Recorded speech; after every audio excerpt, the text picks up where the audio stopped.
মানুষ মরে গেলে যে কবর আজাব হয় এবং খারাপ অবস্থায় থাকে, দুনিয়ার ভালো কাজ করলে যে কি হয়, এটা নিয়ে আমি একটা গান লিখছি, গানটা শোনেন।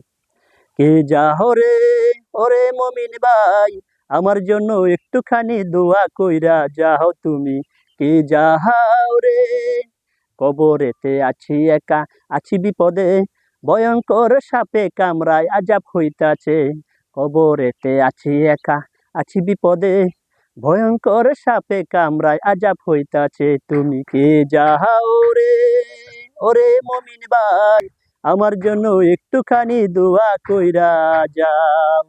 দুনিয়াতে ভালো কাজ কিছু করি নাই, আজান দিলে নামাজ পড়তে মসজিদে যাই নাই। দুনিয়াতে ভালো কাজ কিছু করি নাই, আজান দিলে নামাজ পড়তে মসজিদে যাই নাই। তুমি কে যাহো রে ওরে মমিন ভাই, আমার জন্য একটুখানি দোয়া কইরা যাও। বলুলা পাপি বান্দা নেহে কামল নাই, আল্লাহ যদি মাফ না করে কোনো উপায় নাই। বলি উল্লাহ পাপি বান্দা নেহে কামল নাই, আল্লাহ যদি মাফ না করে কোনো উপায় নাই। তুমি কি যাও রে ওরে মমিন ভাই, আমার জন্য একটুখানি দোয়া কইরা যাও।